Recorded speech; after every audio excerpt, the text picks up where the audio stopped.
Здравствуйте, друзья! Спешу сообщить вам, что троица, о которых была информация в предыдущих роликах, прилетели. Прилетели в тех переносках, которые вы помогли оплатить. Они как раз успели долететь и пригодились.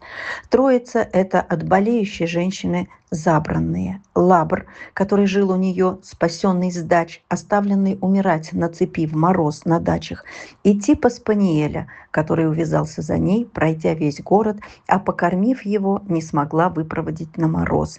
Вот прилетели они. А заодно замерзающую с остановки девочку тоже посадили в самолет. Она без подшерстка околела бы быстро. Кто тут самый разговорчивый? Ты, что ли? Молчать. Ты кто такой, мой сладенький? Кто мой сладенький? Вот он какой сладкий. Кто ты? Ты кто? Боже, боже, боже, как так смогли вас накормить перед дорогой, а? Боже, боже, боже мой. Так, и... Лабрик, ты приехал? Ну, с приездом тебя. На улице? Лабрик. Молоденький, да, зубки у тебя? Молоденький. Ой, ты мой сладкий. Хороший, хороший, хороший. Ну, я обратно ставлю. Да, молодец, молодец. Да, вот такой ты красивый, девочка. Да. Красивая девочка. Красивая девочка, красивая девочка. Да, вот. Фыркалка. Да. Все, я поняла про тебя все. Позеваешь, не выспалась. Друзья, теперь о собаке, которую хотели на днях усыпить. Тоже сообщаю, забрали. Договорилась не усыплять. Заберу. И ночью ее привезли на платную передержку. Надо оплачивать. Помощь актуальна. Ищем пассажира до Москвы. Пожалуйста, помогайте и этой собаке тоже. Друзья, присоединяйтесь, пожалуйста, к помощи и этим троим. С вашей помощью оплатили дорогу. И вот они в Москве. А теперь их надо содержать, кормить, стерилизовать. Финкураторы, откликайтесь. Напишите мне на WhatsApp. Ваша помощь нужна очень, чтобы не дать умереть им здесь. Пожалуйста, присоединяйтесь к этой помощи. Ну и о наших буднях. Мы как-то пытаемся готовиться к зиме, бороться с вырытыми собаками ямами.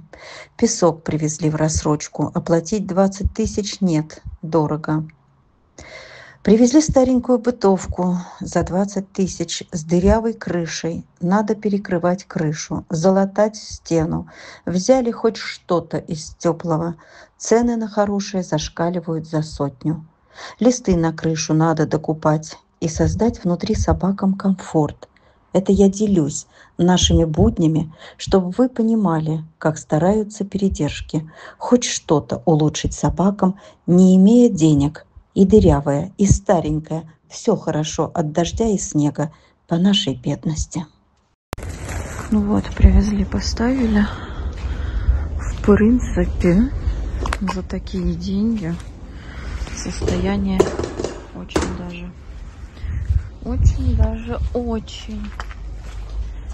Да, передержки бывают разные.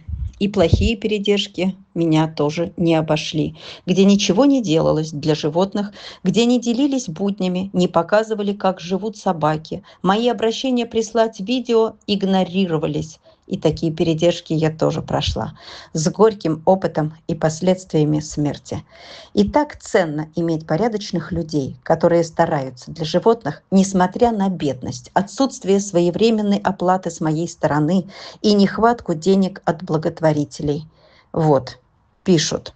Хочу посадить собак в более комфортные условия, чтобы им было где полежать, где покайфовать, вытянуться, выйти, побегать, походить, погулять. Вольер – это вольер, будка – это будка. Хочется более комфортных условий для собак, которые и так уже намучились. Друзья, а теперь совсем о насущном. Передержки разные, менее или более терпеливые, но мы говорим о собаках. С голодными собаками никто не желает иметь дело. Это животные, на хлеб и воду их не посадишь. Конечно, неприятные разговоры и в грубой форме я имею регулярно. Это неприятно. И каждый раз мне надо подобрать слова, чтобы быть убедительной и попросить вас на корм. А слов, новых слов, у меня нет. Все одно и то же.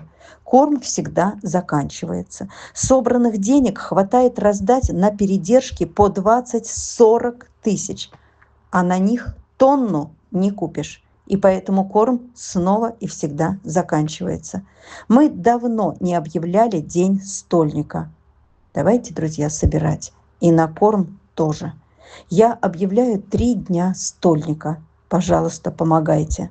Надо купить там, где он закончится завтра, а это 4 передержки. Остальные будут ждать следующего сбора. Итак, у нас дни стольника, друзья.